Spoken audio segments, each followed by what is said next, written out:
पति के जाने के बाद से ही मीना अकेली रह गई थी। पति की कमी उसे खूब खलती। बेटा था लेकिन इतना व्यस्त कि माँ का ख्याल ही नहीं रख पाता था। बेटा शादी कर ले, घर अकेला काटने को दौड़ता है। तभी वहां पड़ोसन आ जाती है। तो शादी कर दो ना बहन जी इसकी।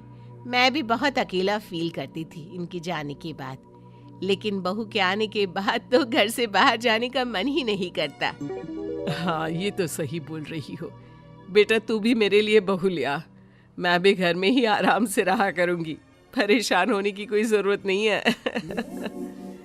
माँ कब करूँ शादी, वक्त कहाँ है। सारा दिन काम इतना रहता है, ऊपर से मैं अपना काम सेटल कर रहा हूँ, तो उसमें भी तो वक्त देना होता है। और कौन कहता है कि बहू के बाद आराम ही होगा।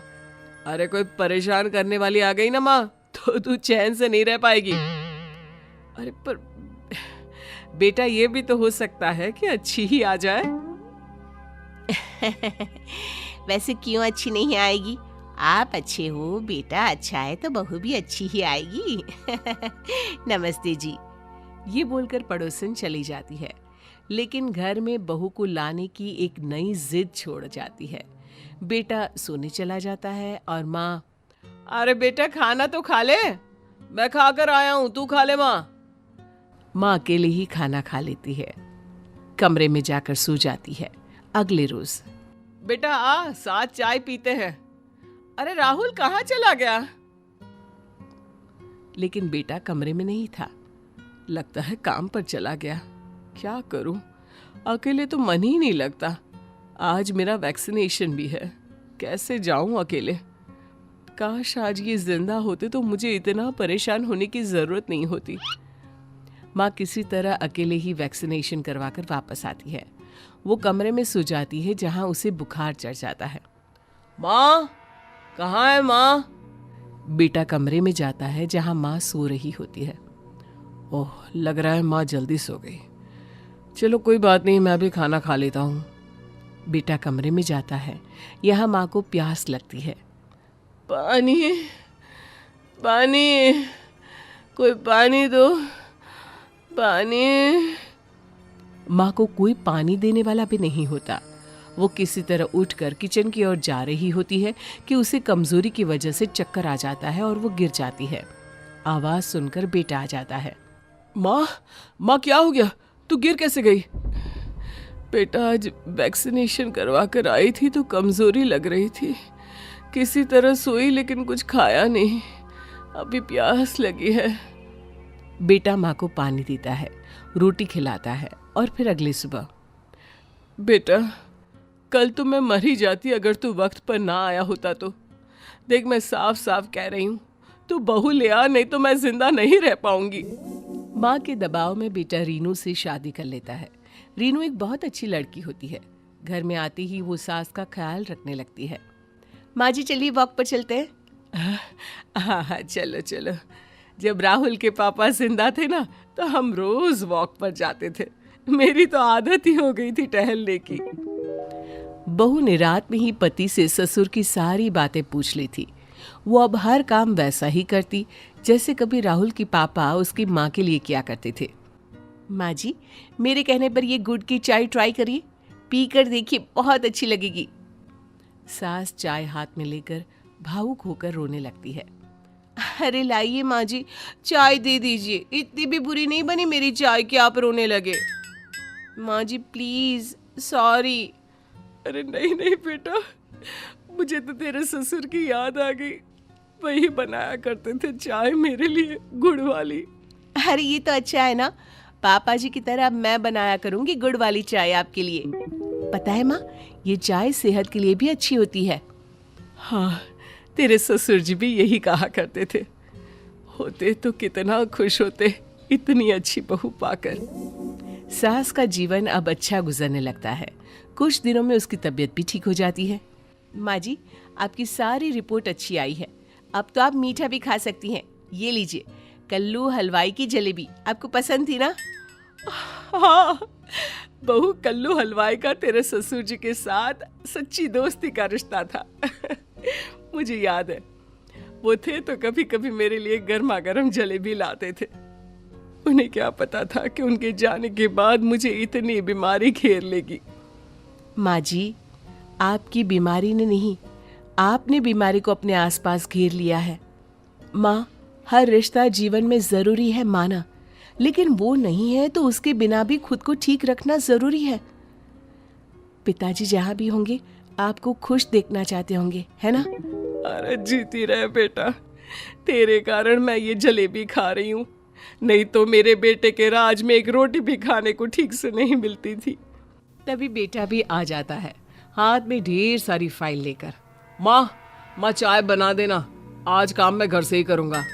मैं बना देती हूँ, माँ को क्यों परेशान कर रहे हो? वो क्या है ना, आदत नहीं जाती इसकी हर बात में माँ करने की। हाँ, और चाय माँ जैसा बनाती है ना, कोई बना भी नहीं सकता। तेरे पापा भी यही कहते थे। वैसे मेरे हाथ से ज्यादा अच्छी चाय तो बहू बनाती है। आज मैं बहू जैसी चाय बहू को बनाकर पिलाती हूँ। सास चाय बनाने चली जाती है। तो मैडम खुश है ना? माँ से जो डायलॉग बोलने को कहा था बोल दिया। अरे क्यों पापा की याद दिलाती रहती हो तुम माँ को? याद तो उसकी दिलाई जाती है जिसे भूला जाता है। माँ ने पापा को कभी भूला ही नहीं। पापा माँ का बहुत ख्याल रखते थे, लेकिन उनके जाने के बाद तुम व्यस्त हो गए और माँ अकेली। लाख बीमारी जड़ से लगा ली थी। आज देखो कितनी खुश है, कोई बीमारी नहीं। जो माँ पानी लेने जाती तो गिर जाती, आज कूद कूद कर चाय बना रही है। सास बहू की सारी बात सुन रही थी। उसे बड़ा गर्व होता है कि बहू उसका इतना ख्याल रखती है। वो ससुर की कमी को, जिसे बेटे को पूरा करना चाहिए, बहू कर रही है। सास चाय लेकर आती है। बहू, तेरे बाल कितने रूखे हो रहे हैं, ला मैं तेरे बाल में तेल लगा दूं। अरे नहीं नहीं माँ जी, मुझे क्या नरक में जगह दिलवाएंगी सास से सेवा करवा के? ना ना। अरे कैसी बात कर रही है बहू? अरे जब तू बहू नहीं ससुर बन सकती है तो मैं तेरी माँ नहीं बन सकती?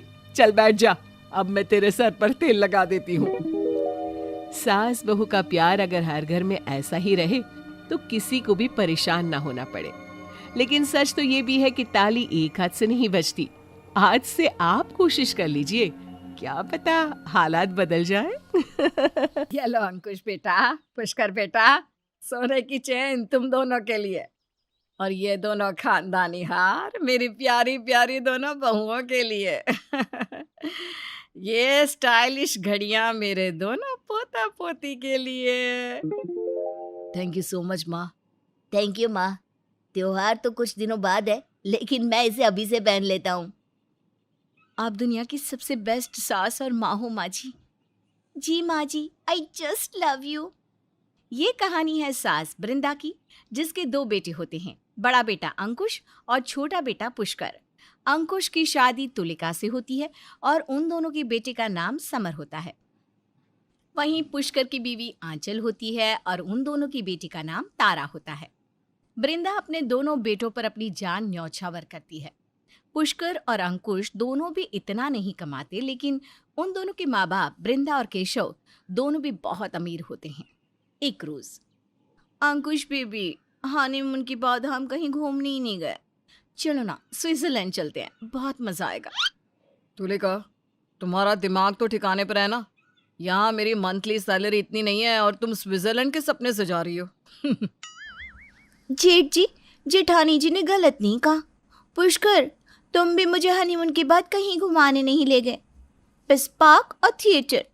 वो तो आजकल की सारी कपल्स जाते हैं। विदेश ना से ही, कम से कम इंडिया की ही किसी अच्छी जगह पर ले चलो ना। ओ गॉड, अंकुश भाई, ये हमारी बीवी है ना, सर दर्द बनती जा रही है सच में। अब हम इतने सारे पैसे कहाँ से लाएंगे? चाहे विदेश में जाओ या अपने ही देश में कहीं पर, खर्चा तो होगा ना। तभी अंकुश और पुष्कर दोनों की बीवियां उनसे कहती है, अंकुश, देवर जी, आप दोनों कितने भोले और मासूम हो। अरे माँ जी, आप दोनों के एक बार कहने पर आसमान से चांद तक तोड़ लाने की कोशिश करेगी आपके लिए, तो फिर एक ट्रिप के लिए पैसे नहीं देंगी क्या? ऑब्वियसली, माँ जी और पापा जी की तिजोरी नोटों की बंडल से भरी पड़ी है। पुष्कर, जेठ जी, आप दोनों अगर अपनी बीवी और बच्चों की खुशी चाहती हो तो हमें घुमाने ले जाओगे और वहाँ दुनिया भर की शॉपिंग भी कराओगे। पुष्कर और अंकुश दोनों भी वृंदा के पास जाकर उससे ट्रिप के लिए बहुत सारे पैसे मांगते हैं। हमें माफ़ कर दो माँ, इतने बड़े होकर भी हम दोनों आपसे पैसे मांगते रहते हैं। लेकिन अब बच्चे और बीवियाँ जिद कर रहे हैं तो ऊपर से विंटर सीजन भी शुरू हो गया है, इसलिए। अरे पागल हो क्या तुम दोनों? अरे तुम दोनों तो मेरी आंखों का तारा हो। मैं तुम दोनों को कुछ देने के लिए कभी ना बोल सकती हूँ क्या? आखिर मैं तुम्हें पैसे नहीं दूंगी तो क्या पड़ोस वाले पैसे देंगे हैं? एक मिनट। वृंदा फौरन तिजोरी में से 2 मोटे मोटे नोटों के बंडल निकालती है और बिना सोचे वो उन्हें अंकुश और पुष्कर को दे देती है। ये लो अंकुश बेटा, ये तुम्हारे, तुलिका बहू और समर लल्ला के लिए, और पुष्कर बेटा ये तुम्हारे, आंचल बहू और तारा बिटिया के लिए। खुश रहो बच्चों। थैंक यू माँ, thank you thank you thank you. Thank you माँ, थैंक यू सो मच। अरे वेलकम मेरे प्यारे बच्चों। पुष्कर और अंकुश वहां से चले जाते हैं और ये सब पिता केशव ने देख लिया था। वृंदा के पास जाकर कहती हैं, वृंदा जी, देखिए मैं जानता हूँ आप अपने दोनों बेटों से बहुत प्यार करती हो, बहुत अच्छी बात है ये।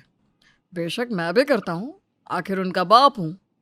लेकिन मैं इन दोनों नालायकों की रग रग से वाकिफ़ हूँ। इन दोनों को जब सब कुछ मिल जाएगा ना, तब आगे जाकर ये हमें नहीं रखेंगे और ना ही हमें इज्जत देंगे। इसलिए इन्हें इतना मत बिगाड़िए वृंदा जी। केशव की ये बात सुनते ही वृंदा गुस्से से गर्म हो जाती है और कहती है, बस केशव जी, बहुत बोल लिया आप। आपने सोचा भी कैसा ये सब?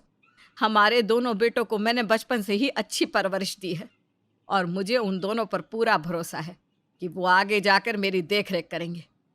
आपने आज ये बात बोल दी है, लेकिन आज के बाद आइंदा से ऐसी बात करने के बारे में सोचना भी मत। जाइए आप, मुझे आपसे बात ही नहीं करनी। लेकिन वृंदा जी, मेरी बात तो सुनिए। वृंदा वहाँ से चली जाती है। वृंदा अब केशव से ठीक से बात भी नहीं करती। अंकुश और पुष्कर दोनों भी अपने अपने बीवी और बच्चों के साथ घूमने जाते हैं और यहाँ पर घर में वृंदा अब तक केशव से नाराज़ ही थी, जिसके चलते केशव एक फ़ैसला लेते हैं और वो वकील से कहकर कुछ पेपर्स बनवाने की मांग करते हैं। जब सभी ट्रिप से लौट आते हैं तब घर में वकील आया हुआ होता है। क्या हुआ पापा, ये लॉयर यहाँ पर क्यों? आखिर क्या माजरा है? हाँ पापा, माँ क्या हुआ? अंकुश बेटा, पुष्कर बेटा, वो दरअसल मैं अपनी सारी प्रॉपर्टी को तुम दोनों के नाम कर रहा हूँ, यानी कि मेरे मरने के बाद सब कुछ तुम्हारे नाम पर हो जाए। ये स्टेटमेंट लिखवाइए मैंने इन कानूनी पेपर्स पर।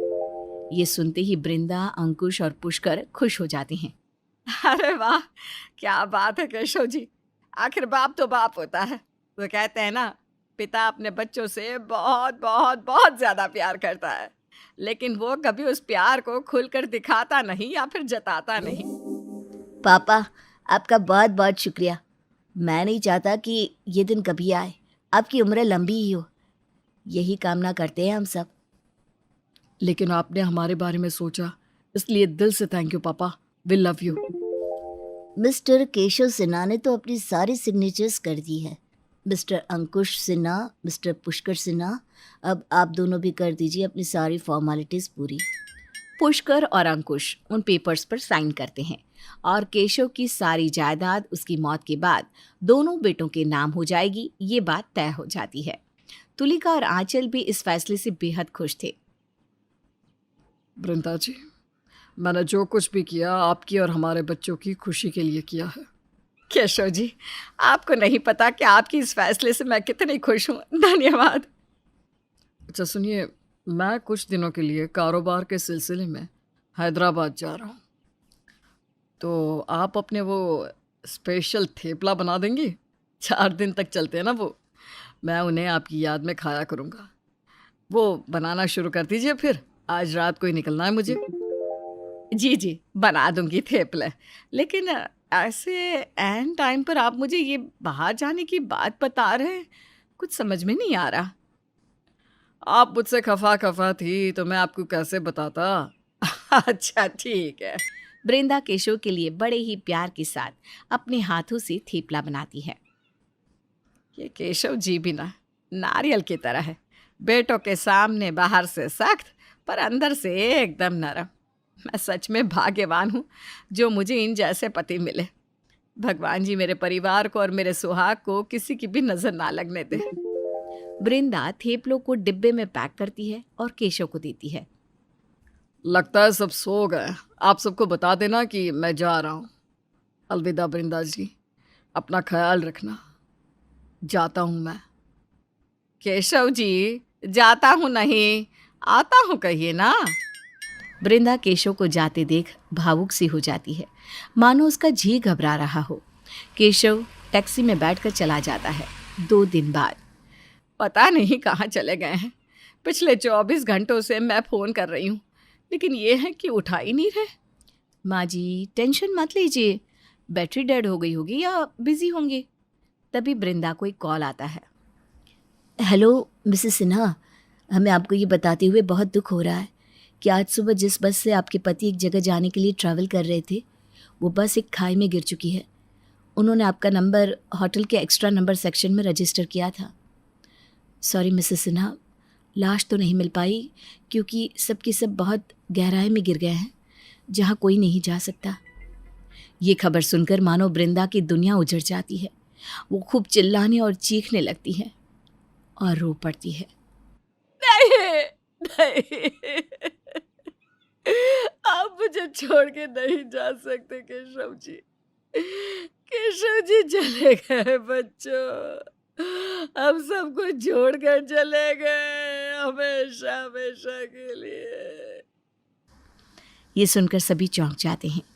वृंदा अब एक विधवा हो जाती है। अब क्या होगा इस कहानी में आगे? आएंगे कुछ चौंका देने वाले सच सामने।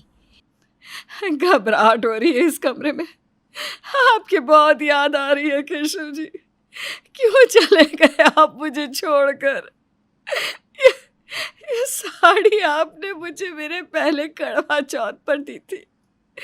आज तक मुझे याद है आपके साथ बिताया हुआ हर एक पल, हर एक लम्हा।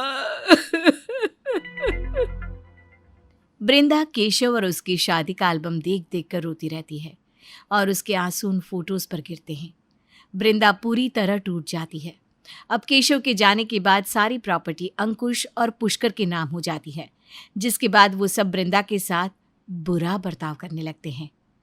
तुलिका बहू, आंचल बहू, मेरा खाना लगा दो ना और मुझे बुखार की दवाई दे दो। मेरी तबीयत कुछ खराब लग रही है। ओ बुढ़िया, तेरी नौकरानी नहीं हूं मैं जो तेरे हुक्म को सर आंखों पर रखूं, है?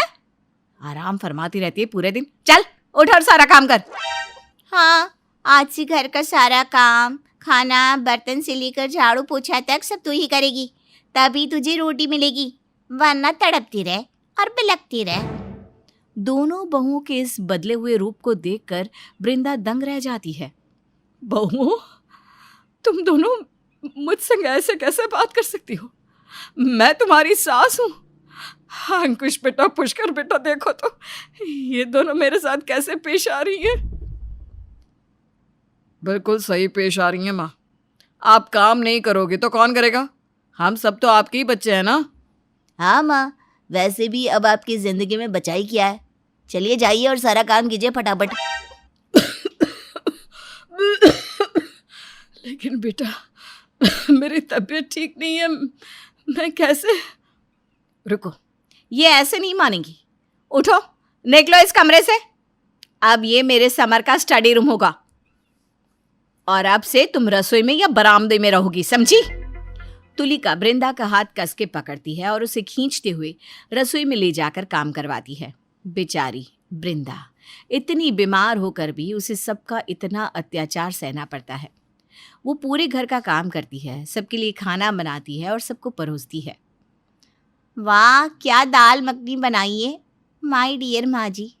आज से ना ऐसी ही रोजाना दिन के तीनों टाइम अच्छा अच्छा खाना बनाया कीजिए, ओके? और सुनो, बाहर पटल लगाकर सो जाना। हमारी छाती पर मूंग डालने के बारे में सोचना भी मत।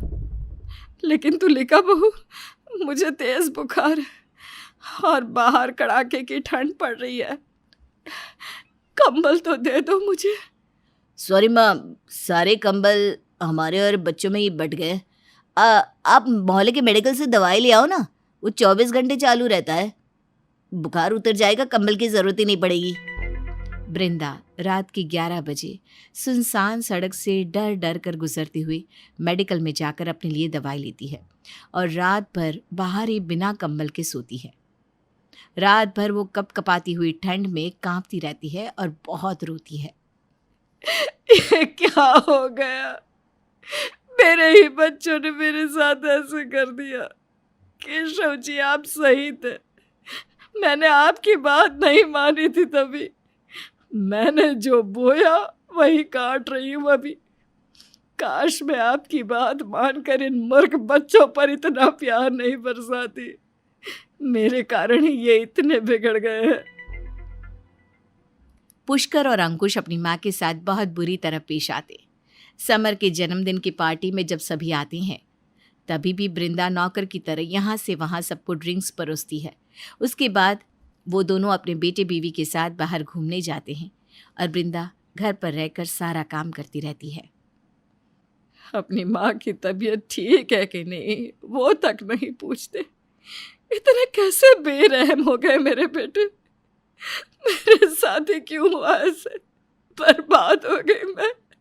केशव जी, क्या करूं मैं? अब दिन ब दिन वृंदा की तबीयत खराब होने के कारण उससे घर के काम नहीं हो पाते और वो ज़्यादातर बिस्तर पर ही पड़ी रहती है।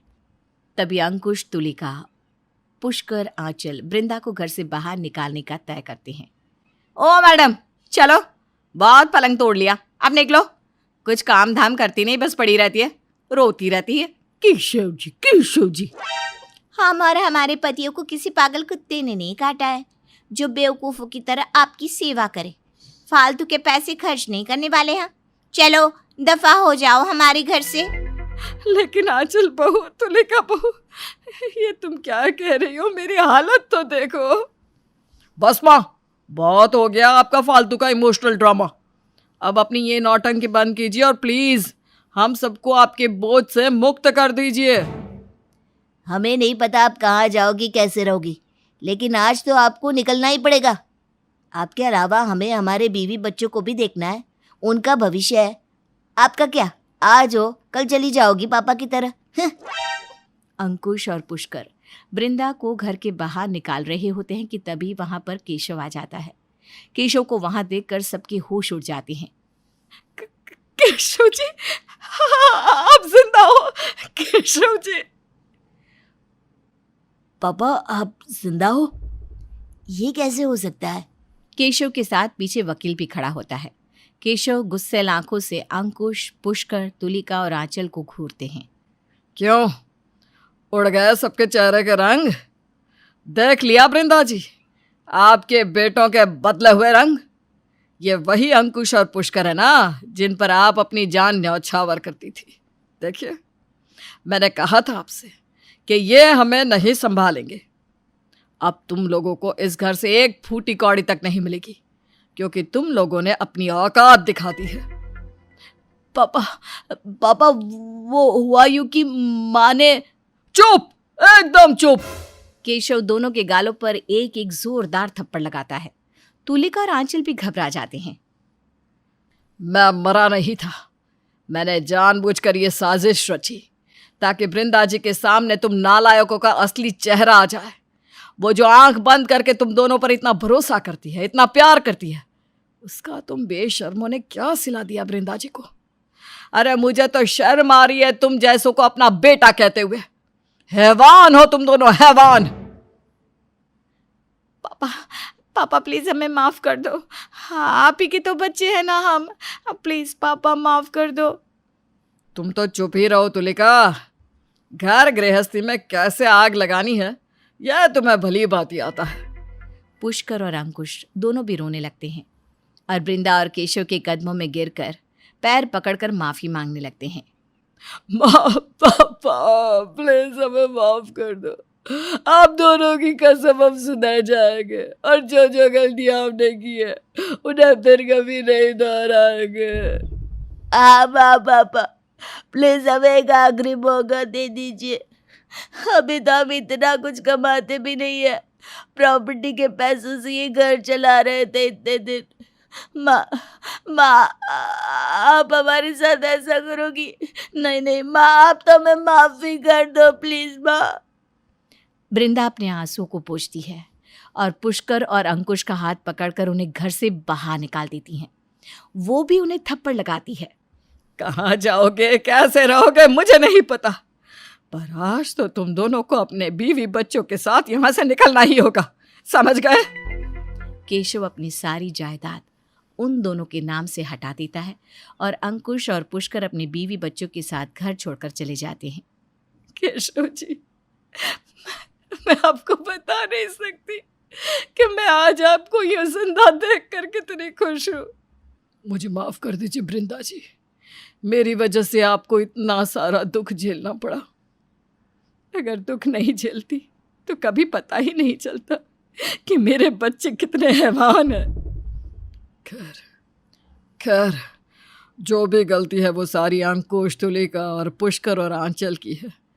इस सब में बेचारे समर और तारा की कोई गलती नहीं है, इसलिए मैं और तुम उनके साथ अपना रिश्ता नहीं तोड़ेंगे और अपने दादा दादी होने की जिम्मेदारी एकदम अच्छे से निभाएंगे। जी केशव जी। केशव और वृंदा एक दूसरे के गले लगते हैं और एक साथ खुशी से रहने लगते हैं। कैसी लगी आपको ये कहानी? जाते जाते कमेंट्स के जरिए ज़रूर बताते जाइएगा।